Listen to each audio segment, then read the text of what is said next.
Hola, Anabel, ¿cómo estás? Hola, ¿qué tal, Andrés? ¿Cómo está? Pues aquí estamos realmente Gracias. muy emocionados por Muchas tenerte, gracias. No, muchas gracias por tenerte, la invitación. por tenerte en este espacio completamente libre y ciudadano. Gracias por la invitación. Bueno, pues el tema es tú. ¿Cómo prefieres que te hable de tú, de usted? Como tú te sientas más cómodo. Nada más una pregunta, ¿cuánto va a durar? Dime, 1 hora, 40 minutos. Ok, sí, ojalá pueda ser Sí. 40, porque luego tengo que terminar unas cosas que tengo que terminar de escribir. Por favor, gracias. 40, si se aplaza un poquito, pues ya que sea la hora, pero demos 40 minutos, ¿va? Sí, gracias. Perfecto, pues te agradezco, Anabel, que estés acá. Bueno, pues el tema, tu libro que lo terminé de leer, realmente muy interesante, muy aparte de las personalidades que tú manejas ahí de la farándula, que creo que como que es, no parte de la esencia del libro, pero que sí, pues ha causado esta polémica.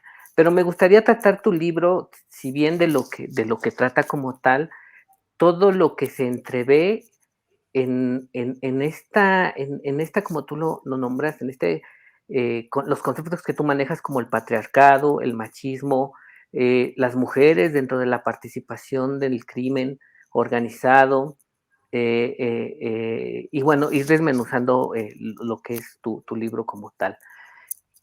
La verdad es que considero yo, a reserva de lo que puedan decir otras personas, inclusive tú, que creo que este es un libro que tiene que ser leído por todas las personas que tengan que ver con la situación de violencia, no en específico del crimen organizado, obvio está, pero que tenga que ver con la violencia hacia las mujeres, los niños, los ancianos y en general, ¿no?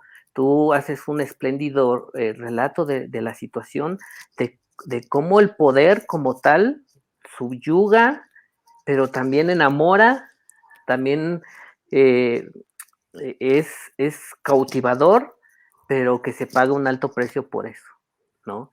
Entonces, me gustaría, a lo mejor, empezar por ahí la cuestión de Emma y las otras señores del narco. Bueno, de inicio, Anabel, me gustaría que me comentaras qué, qué fue lo que te impulsó a escribir este libro y cuál es el mensaje que tú a lo mejor quieres plasmar a través del mismo, por favor, Sote. Bueno, antes que nada, recordar al auditorio que yo soy una periodista de investigación. Llevo ya 30 años en el ejercicio periodístico y de estos 30 años llevo 17 años investigando el crimen organizado. Particularmente me he especializado en los carteles del cártel de Sinaloa, el cártel de los Beltrán Leiva y lo que en su momento se llamó la Federación, cuando había todo este conjunto de carteles que se unieron para tratar de crear un monopolio de las drogas en México en el 2001. Entonces, estos carteles, como ustedes saben, el cartel de Sinaloa, el cartel de los Beltrán Leiva, pues han sido de las organizaciones criminales más importantes, no solo de México, sino del mundo, por la cantidad de drogas que pueden traficar a Estados Unidos y a otras partes del mundo. No, ahora, aunque el cártel de los Beltrán Leiva parece una organización muy disminuida, que sí lo está, aún así hay evidentemente una gran fuerza y poder en esta organización criminal que todavía les permite seguir traficando droga a Europa. Por ejemplo, apenas a finales de año pasado se encontraron un importante cargamento de drogas en España, proveniente justamente del cártel de los Beltrán Leiva. Así que no minimicemos estas organizaciones criminales que son tan importantes y entendamos que su poder tiene influencia ahora. Por eso es importante poder entender cómo funcionan estas relaciones familiares, intrafamiliares, cómo son los núcleos de estas familias criminales. Yo he tratado el tema de crimen organizado desde muchos ángulos. En el libro de los señores del narco, pues hablé justamente de las estructuras, quién es quién, cómo se llaman estos narcotraficantes, dónde viven, cómo trafican la droga, cómo pagan los sobornos, cuáles son los funcionarios públicos que forman parte de esa red criminal, los empresarios. Lo mismo pasó en el libro de La verdadera noche de Iguala, que también es otra forma de abordar el tema del crimen organizado, de los Beltrán Leiva en aquel momento muy particularmente, y la desaparición de los 43 estudiantes de Ayotzinapa, porque fue una célula de los Beltrán Leiva quienes cometen este terrible crimen con la protección del Ejército Mexicano, de la Policía Federal, de la Procuraduría General de la República y de otras instituciones. Y después, ya desde otro punto de vista, en El Traidor, pues ya definitivamente hablo sobre lo que es ya la vida interna del cártel, pero como organización criminal. Realmente cómo hacen sus acuerdos, cómo suceden las traiciones, las alianzas, en voz de Vicente Zambada Niebla, porque tuve oportunidad de obtener su diario secreto, me lo proporcionó el abogado del propio Vicente Zambada Niebla, y es así como realmente puedo entrar a la médula de lo que es la estructura y el modo de operar de la organización criminal, hasta qué países llegaban, como el cártel de Sinaloa. Hay todo un mapa hecho por una asociación, una organización que asesora al Pentágono, donde nos demuestra que el cártel de Sinaloa tiene presencia en más del 60% del planeta. Así que ahora, en el libro de Emma, yo cuando estoy analizando a los carteles de la droga, lo que he aprendido a lo largo de todos estos años es a entender que tienen diferentes ángulos. No podemos verlos solo desde una sola perspectiva. Para poder entender qué son y para poder combatirlos, como gobierno o como sociedad, tenemos que entender de qué están hechos, cuál es su ADN. Y una pregunta que yo me había estado formulando desde todo este tiempo es, ¿qué motiva a estos hombres a delinquir? ¿Qué motiva? Si tienen tantos millones de dólares, si tienen tanto poder, ¿por qué quieren más? Y bueno, a lo largo de todas estas investigaciones me fui encontrando con los nombres de sus esposas, de sus amantes, de sus hijas, de sus hijos, pero debo admitir que yo misma no había entendido la importancia de estas mujeres, de las madres, de las esposas, de las hijas, de las amantes, de las compañeras sexuales, de estos narcotraficantes, y cómo funcionan estas relaciones de pareja y cómo estas mujeres no son el florero en el salón, son realmente las custodias principales de los secretos más íntimos y más cruentos de estos narcotraficantes. Son el refugio de estos narcotraficantes. Son las personas, al final de cuentas, estos narcotraficantes tienen necesidades humanas, sí son criminales, son psicópatas, son personas que están totalmente disociadas del prójimo, de la humanidad, pero como son tan egoístas, tienen estas necesidades egoístas humanas de reconocimiento, de placer, la necesidad de procrear, la necesidad de que alguien los abrace, la necesidad de que alguien los reconozca, alguien los aplauda, pues después de todas las miserias e infamias que cometen, necesiten que alguien, cuando lleguen a casa, porque cada uno tiene una casa, cada uno tiene una familia, cada uno se sienta a desayunar en una mesa, cada uno habla y duerme con la esposa, ¿no? O con las amantes o con las compañeras sexuales. Entonces estamos hablando de hombres que en esa intimidad realmente se demuestran tal cual son. Y por eso era importante encontrar qué hay en la psique, qué hay en la personalidad realmente profunda, cuál es el móvil de los crímenes de estos hombres, y es por eso que decidí comenzar a investigar a sus mujeres, y está ahí el resultado de Emma y las otras señoras del narco. Bien, Anabel, realmente muy interesante tu libro. Realmente a mí parecía que estaba viendo una película de Netflix. Bueno, no quiero compararlo, obvio, tu libro es una obra completamente distinta, pero bueno, luego tenemos esos referentes, ¿no? Que están ahí, que bueno, pues nos llegan, ¿no? Aunque no, a lo mejor no queramos, pero bueno, están ahí, los vemos. Me gustaría hacerte una pregunta con esto último que acabas de mencionar, esta relación que tienen pues al fin de cuentas son seres humanos, ¿no? Como tú bien lo mencionas, y que tienen necesidades, y que están con sus amantes, están con sus esposas, y que las van inmiscuyendo en el crimen organizado, y que son, pues, de acuerdo a tu libro, y bueno, son parte inclusive importantes dentro de la organización, tanto para que la organización siga, ¿no? Porque comentas tú que cada vez que hacían un acuerdo, llegaban a un acuerdo con el gobierno o entre ellos mismos, pues hacían fiesta y obvio en esas fiestas pues aparecían estas personalidades de la farándula en donde pues enaltecían su ego para continuar, ¿no? Y cada vez que hacían o realizaban una hazaña, por decirlo, dentro del tráfico, trasiego y todo demás de las drogas, pues hacían una fiesta para llenar ese ego y seguir así consecutivamente, pues siguiendo con su trabajo, con lo que ellos se dedican, pero satisfaciéndose a ese ego que ellos tienen y que tú marcas como, o nombres como patriarcado y machista, pero a través de las mujeres. Y bien haces tu referencia en que son víctimas, pero también victimarias de otras mujeres, ¿no?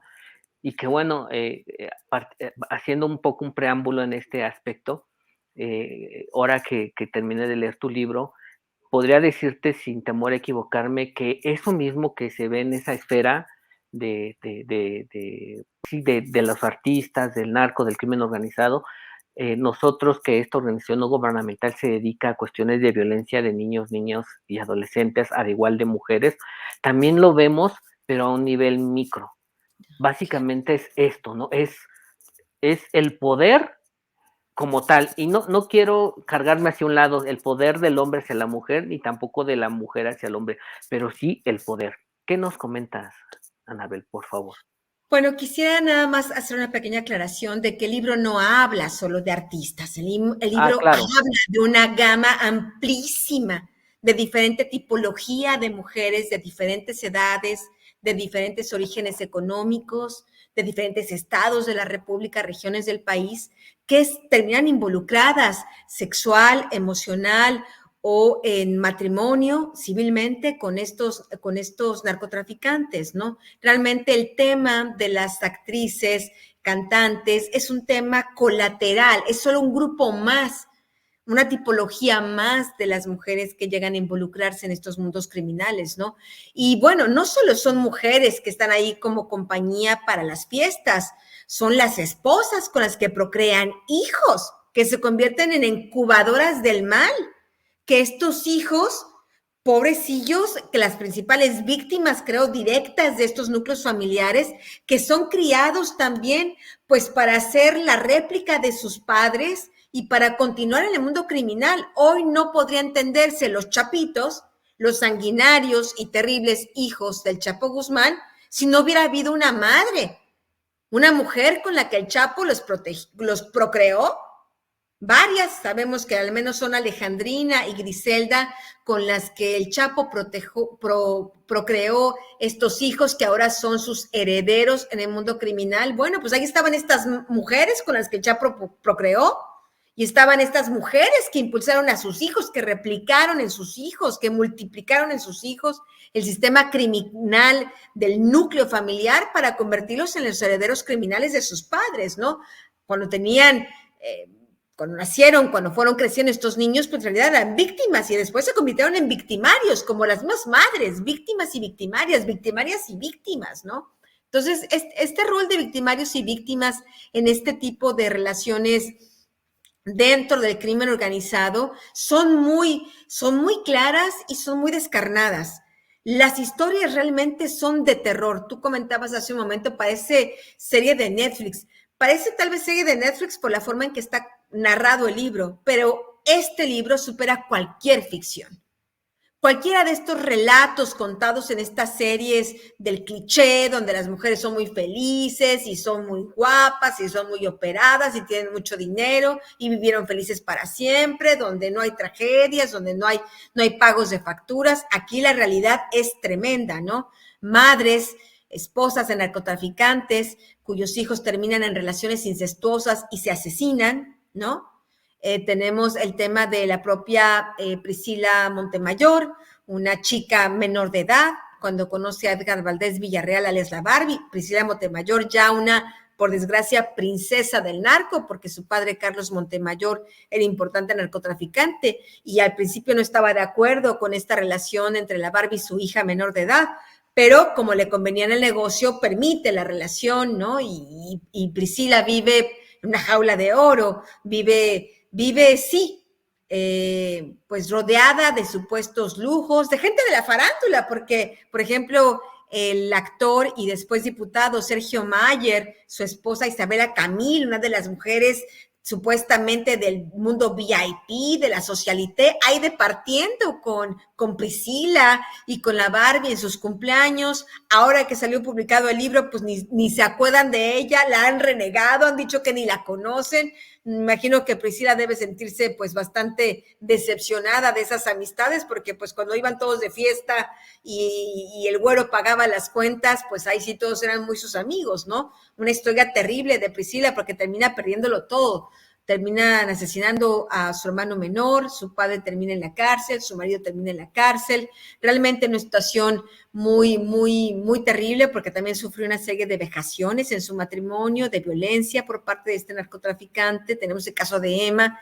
Entonces, cuando tú hablas, y creo que eso es parte del importante del libro, tú acabas de decir una cosa súper interesante, que estos fenómenos de violencia en el núcleo familiar de los narcotraficantes, sea de violencia de mujeres con sus hijos, o de hombres con las mujeres, o de mujeres que también ejercen la violencia de una cierta manera, aprovechándose de su belleza para ser arribistas, para exprimir dinero, etcétera, etcétera. Es otro tipo de violencia, y una violencia pues muy patriarcal, porque estas mujeres pues en realidad lo que copian son los esquemas, los modus operandi de los hombres para tratar de sacar provecho en ese mundo criminal. Y bueno, tú señalabas, perdón que me haya desviado un poquito, pero tú señalabas algo muy importante, que esto que se ve en el libro, en macro, en lo excesivo, en el exceso, ¿no?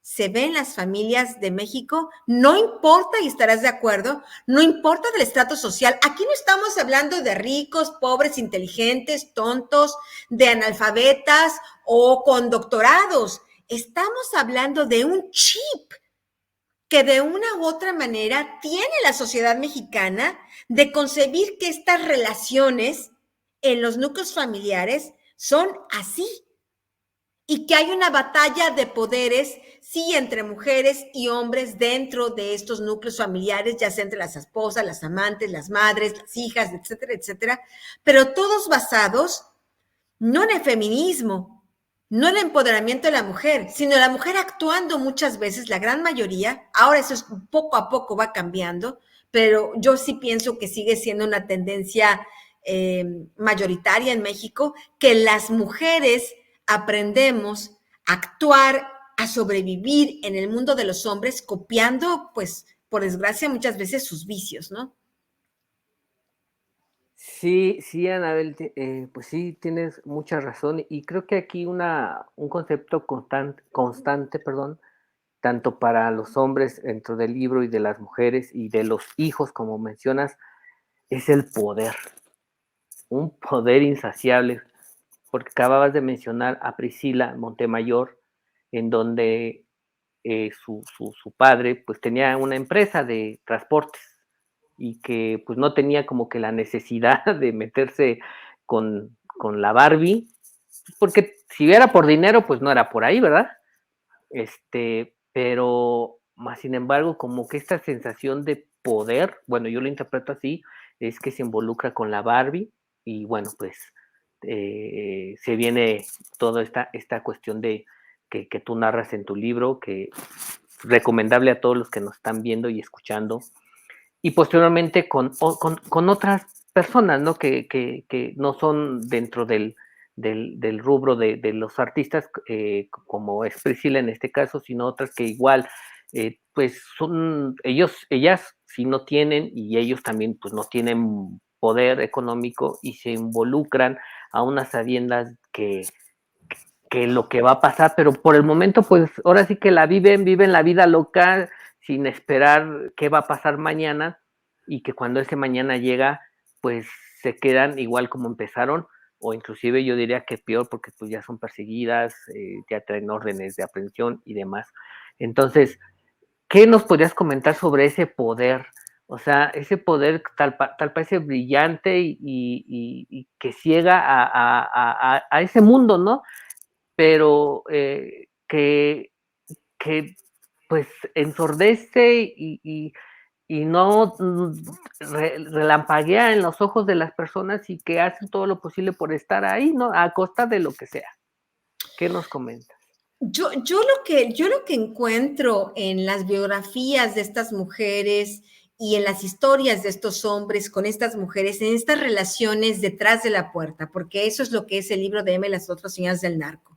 Ya no es un libro, ya no son historias que se desarrollan en la sala de juntas, en los acuerdos entre narcos, en los pagos de portafolios de dinero a los funcionarios corruptos, sino estamos hablando ya del mundo íntimo, de lo que, cómo viven los narcos cuando no están traficando, cómo son sus vidas cotidianas, si quisiéramos plantearlo de esta manera.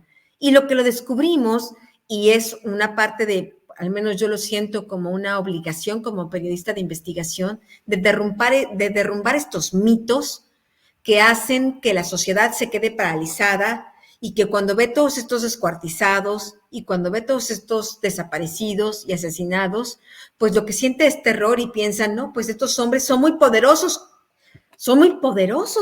nadie puede con ellos. No, pues hay que ser sus esclavos, no hay que decir nada, hay que quedarse callados, hay que ser sumisos ante el crimen, como es lo que está ocurriendo en muchas de las partes de México, comenzando por los propios gobiernos. Y lo que uno encuentra en este libro es que estos hombres de supuesto poder, muy fuertes, muy machos, en realidad son hombres llenos de una profunda inseguridad. Hombres llenos, ya desnudos en todos los sentidos de la palabra, ya sin el rifle, ya sin el dinero, ya con una mujer frente a frente, son muy inseguros, son muy apocados, necesitan, incluso son inseguros incluso sexualmente. La gran mayoría de los hombres de los que yo hablo en el libro, estos super narcotraficantes, incluyendo Arturo Beltrán Leiva, El Chapo, etcétera, etcétera, todos necesitan estar consumiendo estimulantes sexuales porque es una necesidad suya ante el espejo y ante sus amigos, sus compadres, sus socios, de demostrar su hombría, como si no fueran suficientemente hombres por sí mismos. Necesitan meterse todos estos productos químicos, estar haciendo competencias, a ver quién conquista más mujeres, quién tiene más relaciones sexuales, quién tiene más hijos, etcétera, etcétera. Y eso solo habla de la inseguridad de estos hombres, de los profundos complejos, pues, de inseguridad que tienen, que se juntan con mujeres que tienen muchas de ellas estos mismos complejos. Sí, son mujeres bellísimas, ¿no? Pero son mujeres que evidentemente necesitan solo aliarse con este tipo de hombres, ¿no? Luego vemos modelos, esquemas de mujeres que caen una vez con un narcotraficante y el segundo marido es igual a un narcotraficante, ¿no? Y eso solo se puede explicar por ciertos esquemas mentales de los que yo hablaba en un principio. Son mujeres muy bellas, pero inseguras, y por eso tienen que moldear sus cuerpos, cambiar toda su fisonomía, su cara, sus proporciones y hacerlos antinatural, pues porque están en la competencia, pues por seguir ganando los favores de estos narcotraficantes, ¿no? Entonces, realmente cuando uno se asoma a estos núcleos familiares, ve una serie de debilidades. Y por eso yo creo que sociológicamente, antropológicamente, jurídicamente, en materia de seguridad pública, es muy importante entender realmente cómo son estos hombres, cuáles son sus puntos débiles y cómo estas mujeres son uno de sus puntos más débiles, porque son las guardianas de sus secretos, son muchas de ellas lavadoras de su dinero, son muchas de ellas las madres de sus hijos. Si el gobierno encontrara una manera de desarticular no los carteles de la droga, ya que son enormes y están matando personas, sino desarticular los núcleos familiares, lo que he entendido a través de esta investigación es que sí sería pegarles en la línea de flotación. Estos hombres sin estas mujeres, sin esas camas con compañía, sin ese Lamborghini con la mujer guapísima que esté a su lado ahí aplaudiéndolo, ¿no? Como el adorno, ¿no? Como el colofón del triunfo de la carrera criminal, ¿no? Como el clímax, ¿no? Si no estuvieran ahí, estos hombres realmente quedarían derrumbados en una buena parte. Entonces, me parece que este libro también es una provocación para que la sociedad entienda de diferente manera estos fenómenos, para que las mujeres que están interesadas en entrar a estos grupos criminales por la desinformación que hay en las noticias, por los clichés, por tantos libros y películas y series frívolos donde se habla de las buchonas, de todo esto, quitémonos de temas ofensivos y entendamos que estas mujeres necesitan protección, las que realmente quieren cambiar de vida, porque sí hay mujeres que quieren salir de estos círculos criminales familiares, pero no saben cómo hacerlo, y desalentar a aquellas pues muy listillas, ¿no? Que ya son Miss Universo, que son cantantes famosas, conductoras famosas, mujeres de otro tipo de economía, que ya no están haciéndolo ni por dinero, ni porque sean menores de edad,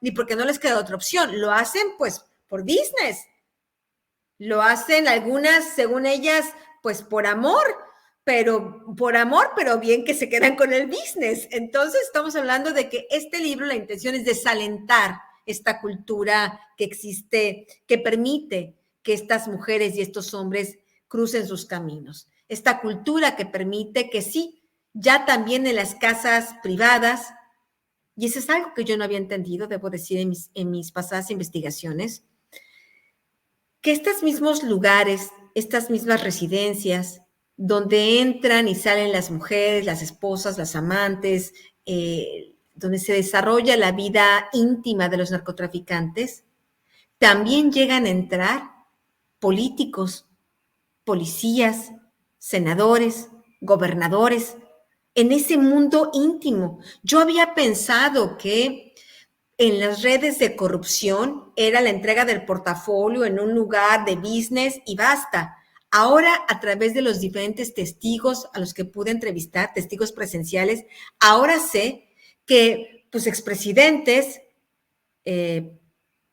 presidentes municipales, secretarios de gobernación, pues iban también, no solo iban a recoger el portafolio, no solo los ayudaban a los narcotraficantes a traficar, a protegerlos, sino además iban a sus fiestas a consumir droga, a andar con las mujeres, a compartir mujeres, etcétera, etcétera. Entonces estamos hablando realmente de que estos núcleos familiares, estos núcleos íntimos de los narcotraficantes son el centro de la putrefacción de alguna manera, de una u otra manera hablando. Realmente son núcleos que donde es la primera reproducción del sistema criminal que después se va creciendo, expandiendo otros círculos, a otros núcleos, hasta convertirse en lo que hoy está pasando en México, ¿no?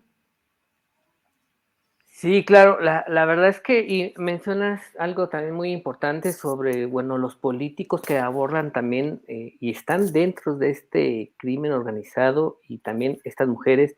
Y veo en tu libro que narras mencionas a un político que muchos de los jóvenes que ahora están y que han leído tu libro, de acuerdo a los lugares donde te has presentado, como el último en la Biblioteca Vasconcelos, donde tuve el gusto de conocerte, Anabel, muchos jóvenes, y creo que, nuevamente estoy recreativo, es parte importante leer este libro porque ahí se manifiesta o manifiestas como políticos viejos, como pues hoy el de Comisión Federal de Electricidad, Bartlett,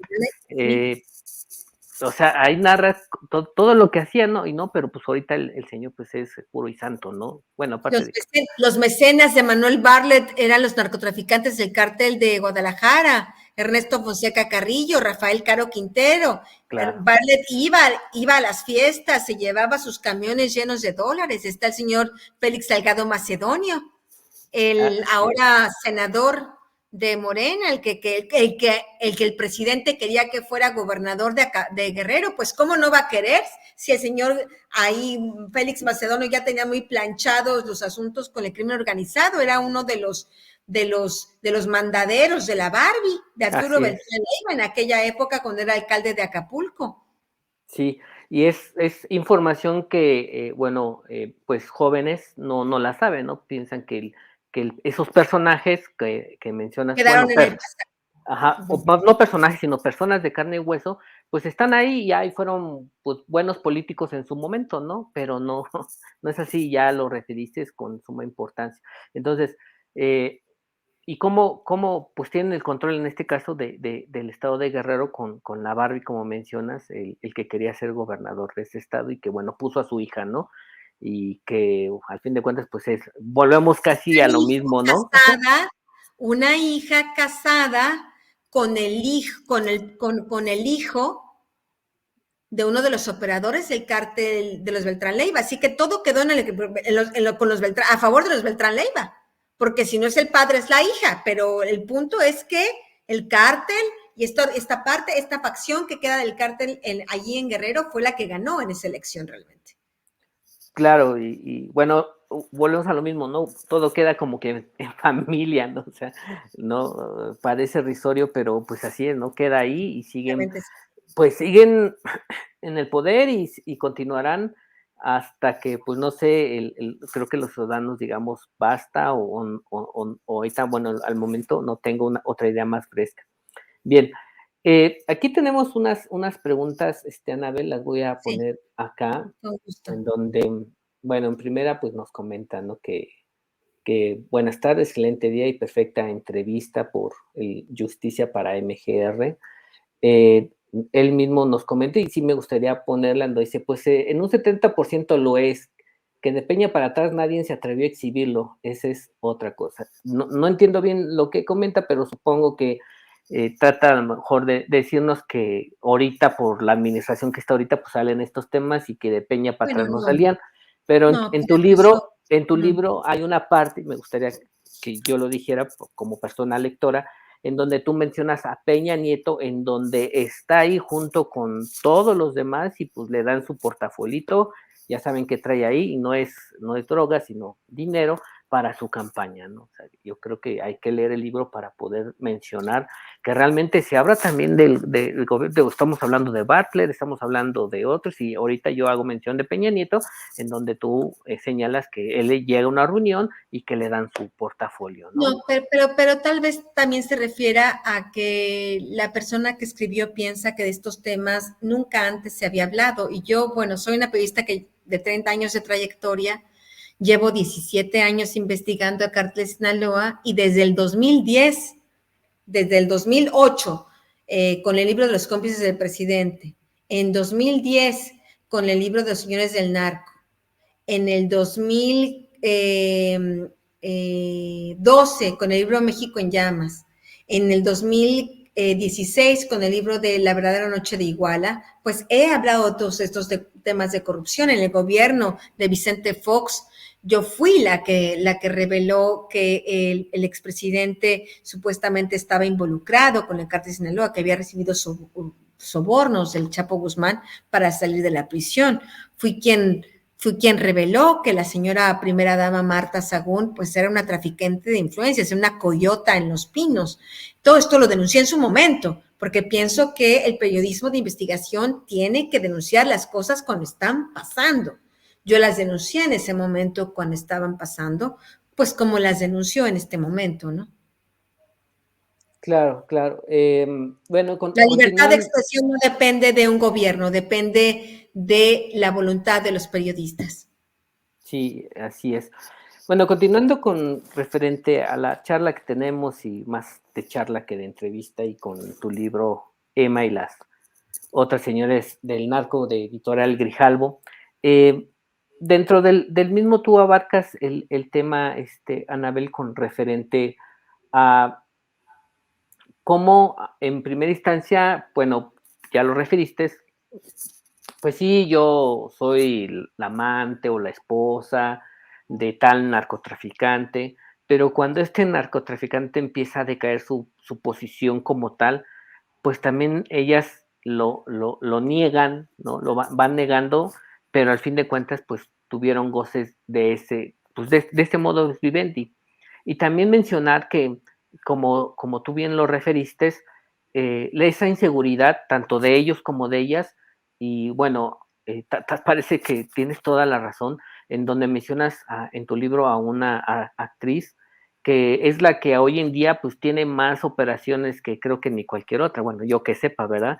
Y que ella aún hoy en día pues sigue y que al parecer, si no mal me equivoco, pues está haciendo o queda pendiente hay una investigación por parte de la PGR y que bueno, se hace llamar como la bombona asesino y como vemos, pues está completamente tuneada, como se dice en términos populares, y creo que es ahí donde podemos visualizar desde el lenguaje corporal de las personas, como entre más operaciones tengan, digamos, entre más tuneada esté, pues creo que pues tienen esta situación como de poca o mucha inseguridad hacia ellas mismas. Eh, ¿qué nos puedes comentar o reafirmar sobre esto, Anabel? Bueno, yo lo que podría comentar es que sí hay una diferencia importante en el rol que cada una de estas mujeres juega entre una esposa, un amante y una de estas mujeres de relaciones casuales, ¿no? Las esposas, pues nunca, ni aunque quisieran, pueden renegar del marido, pues están casadas, tienen hijos. Esas mujeres quedan un poco prisioneras, ¿no? Son las que son perseguidas, son las que sus padres, sus hermanos terminan en prisión, ¿no? Otras son las amantes, ¿no? Que entran y salen de la vida de estos narcotraficantes, algunas procrean hijos con ellos, pero ellas no se ven estigmatizadas por el sello de ESLES, por ejemplo, Emma Coronel, Diana Espinosa, la esposa de Rafael Caro Quintero, la propia Blanca, la esposa del líder de los Garibay, está el tema de Priscila Montemayor, pues ellas son las esposas, no pueden eludir esa responsabilidad y de hecho toda la carga judicial, la poca que hay y el juicio de los ciudadanos, pues va en contra de ellas. El problema son las otras también.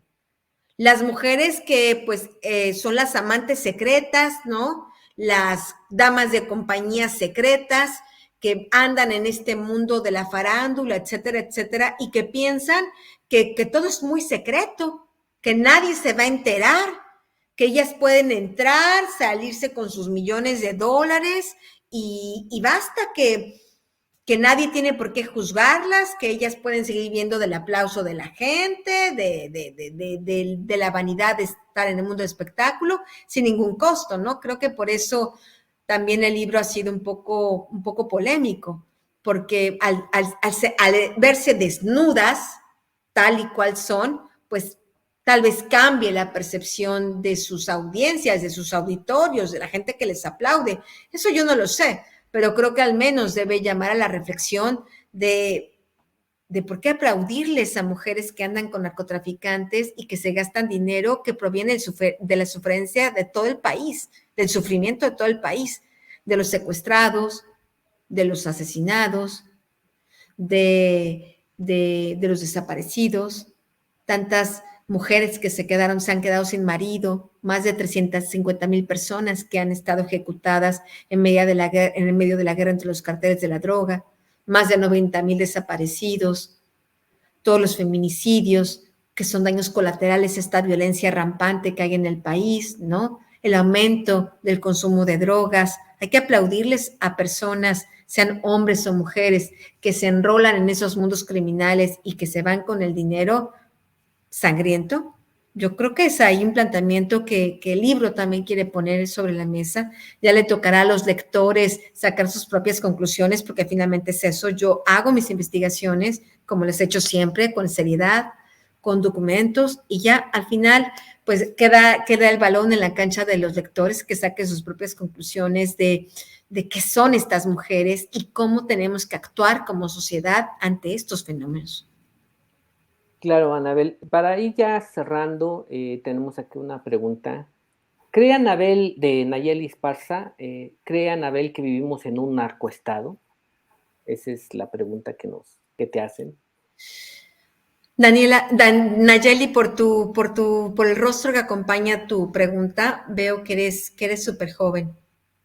Y bueno, sí, lo que te hemos heredado las personas más grandes que tú es este narcoestado. Y digo te hemos heredado porque si bien a través de mis investigaciones he podido clarificar con nombre y apellido quiénes son los militares, los policías, los presidentes, los expresidentes, los senadores, los gobernadores, etcétera, etcétera, los narcotraficantes, sus esposas ahora, que son parte de este sistema criminal que ha convertido este país en un narcoestado, también tenemos que asumir nuestro rol como los ciudadanos. ¿Qué hemos hecho para impedir que esto suceda? ¿Qué anticuerpos creamos entre nosotros mismos? ¿Cuál es nuestra actitud cada vez más, desgraciadamente, cotidiana de ser permisivos, de pensar que pues ya no importa, de resignarnos, de creer que este es el si no, es nuestro destino, ¿no? Quién sabe Dios por qué maldición y que pues ni modo, tenemos que aguantar a cualquier charlatán, engañador de ser, ¿no? Encantador de serpientes que venga y nos hipnotice y nos haga promesas que al final no cumplen, ¿no? Me parece que es ahí donde como ciudadanos tenemos que asumir también nuestra responsabilidad. Sí, hemos tenido pésimos gobiernos desde hace más de 90 años ya.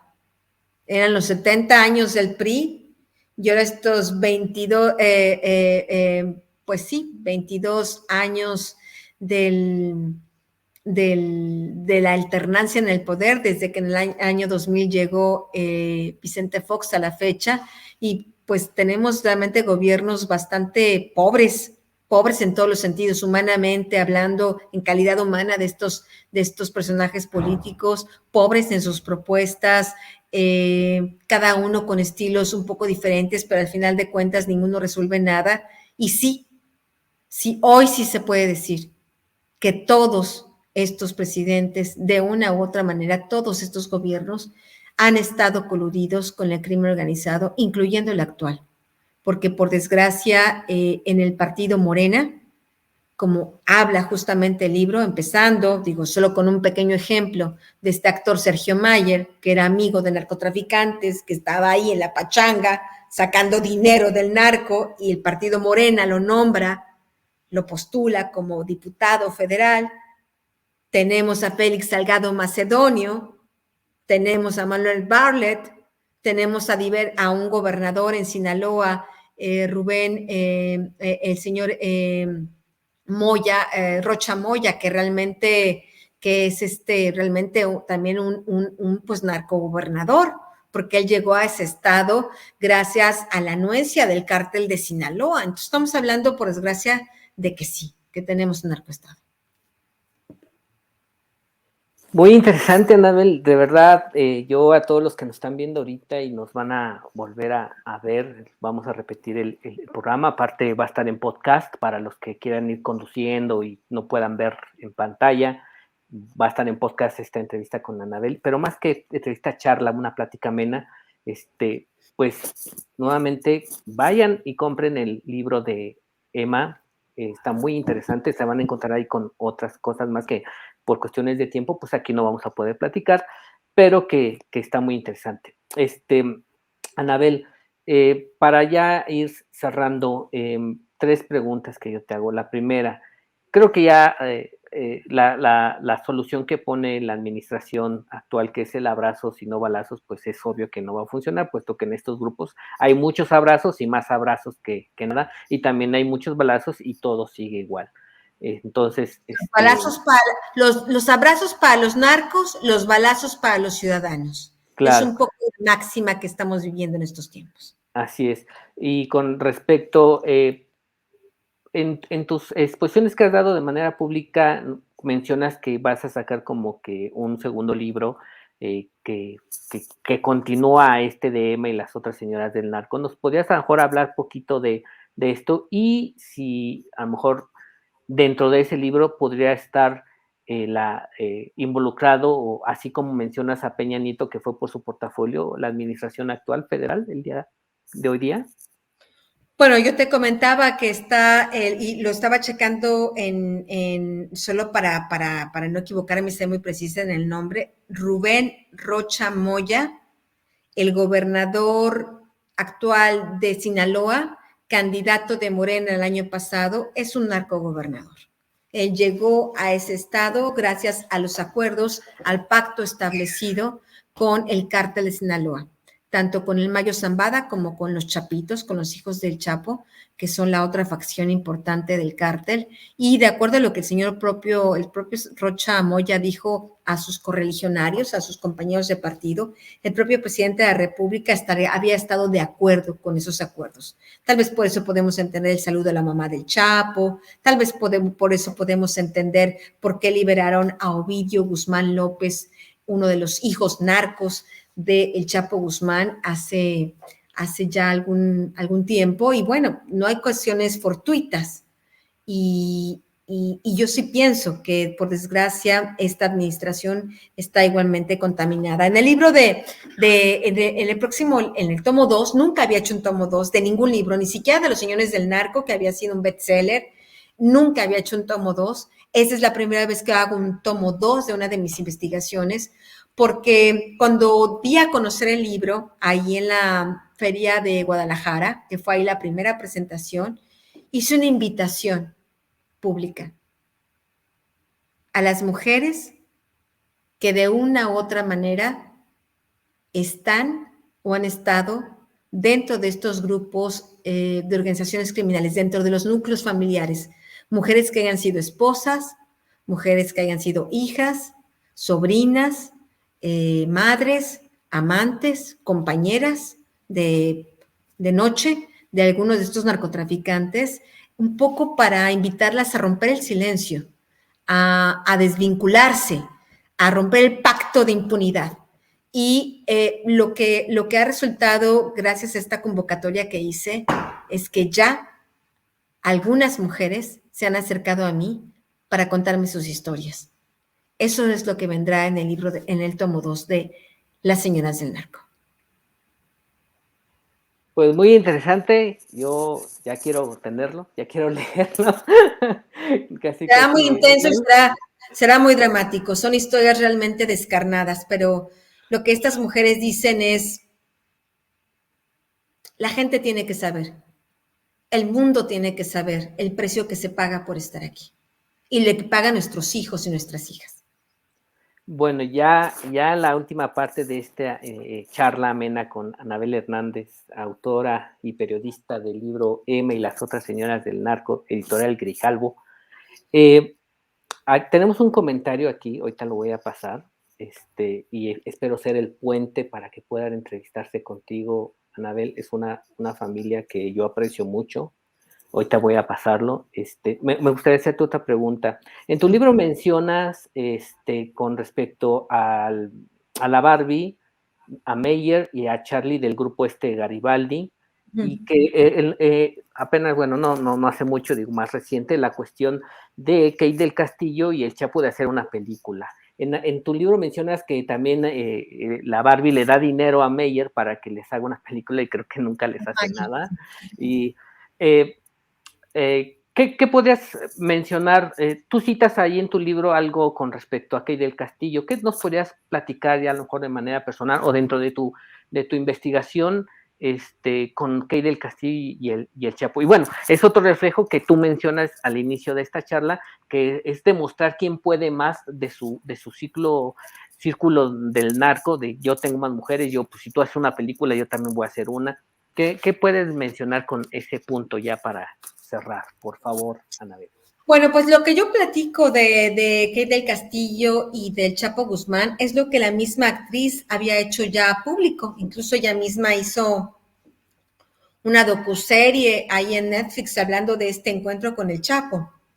Del lado del Chapo, de quienes conocen al Chapo, pues la propia Emma Coronel me reconoce que el Chapo quería hacer una película, que se había reunido con Kate del Castillo, que ella no estaba celosa de Kate del Castillo, y que pues bueno, que su marido le había informado de esta reunión amistosa. Y por otro lado, quienes del sexo masculino conocen al Chapo Guzmán, pues saben que para él, que esta actriz muy famosa, muy reconocida en telenovelas internacionalmente, lo haya buscado, pues para él era realmente un regalo del cielo, ¿no? Era realmente un aliciente. Él le hubiera dicho que sí a cualquier cosa que esta mujer le hubiera pedido, con tal de verla, de tomarse la foto, de decir, miren quién viene a verme aquí. Tú tienes una Miss Universo, pero yo tengo una Kate del Castillo, ¿no? Porque es un poco, y tú tienes un bombón asesino, pero y ahí se van echando sus cartas de a ver quién tiene más y más conocidas, etcétera, etcétera, ¿no? Entonces, pienso que sí. Esta reunión nunca hubiera sido posible en los términos que fue realizada, porque no fue en términos de una entrevista, ni siquiera se dio una entrevista, fue una reunión de carne asada, de tequila, de abrazos, etcétera, etcétera, ¿no? De pachanga, ¿no? Y bueno, en esta reunión amistosa, pues solo hubiera podido ser posible con los esquemas mentales del Chapo Guzmán, que su debilidad son las mujeres, y esta debilidad muy particular que existe en este mundo criminal de tener acceso a estas mujeres famosas, ¿no? Otra cosa es hacer entrevistas, ¿no? Por ejemplo, yo le he hecho entrevistas a narcotraficantes, he entrevistado a Rafael Caro Quintero, pero bueno, evidentemente en términos totalmente distintos porque eran términos periodísticos. Pero bueno, este tema de Kate pues está abordado en el libro desde este punto desde este ángulo. Perfecto, Anabel. Pues bueno, voy a pasar el comentario. Aquí está. Es una familia que yo conozco y si tú me lo permites, Anabel, Por dale el teléfono de tu coordinadora para que tengan contacto contigo. Es Adrián Levarón. Hola, soy Shalom.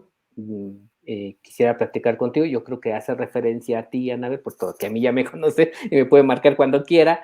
Entonces, pues una familia que pues ha vivido pues de esto que hemos platicado aquí allá en Bavispe, Chihuahua, parte de Sonora, en donde pues yo tengo por mi activismo libertario, tengo contacto tanto con Adrián, con Brian y con Julián Levarón, y obvio conozco a la señora esposa de Adrián, la señora Shalom, y bueno, hace este comentario, pues voy a pasar el teléfono, si tú me lo permites, sí, supuesto, Anabel, a tu coordinadora. Ignoro los términos, no sé qué quiera, pero qué mejor que ustedes dos, y qué bueno que este espacio sea el puente para contactarte a ti.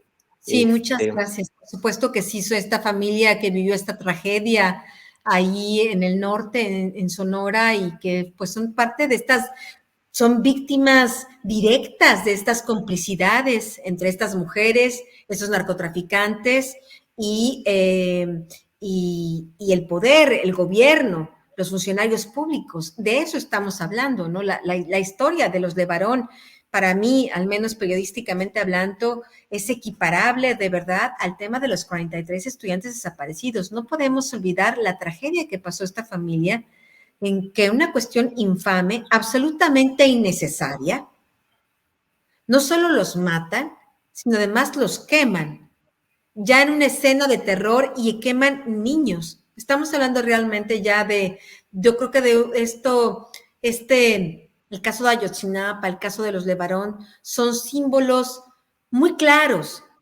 de la degradación en la que ha llegado el país.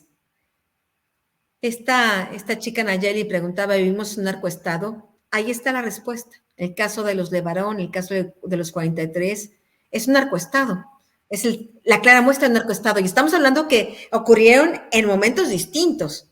El caso de los 43 ocurrió en el sexenio de Enrique Peña Nieto. Y sabemos lo que hizo ese gobierno para encubrir, para proteger a los policías, para proteger a los militares. Pero el caso de Levarón ocurrió en este gobierno y todavía no tiene justicia clara. Todavía las autoridades, ni las locales ni las federales, pueden explicar por qué llegaron tantas horas después. ¿Por qué esta protección? Porque si bien es cierto, sí, son unas células criminales las que estaban operando ahí, ¿a quién obedecen estas células criminales? De nueva cuenta. Llegamos de nueva cuenta al cártel de Sinaloa, principalmente.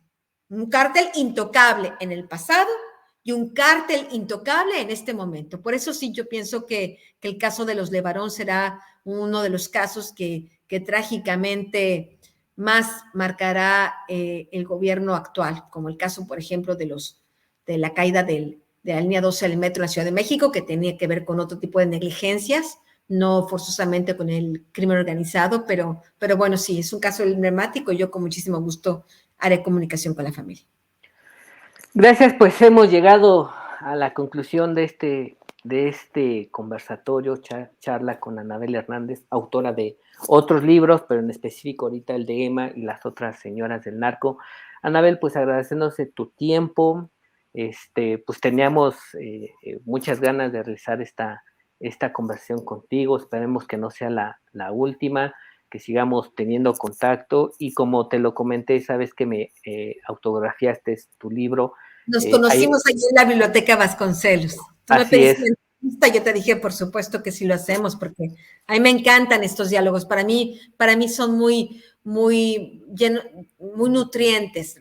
Este feedback, esta retroalimentación es muy importante para poder continuar mi trabajo.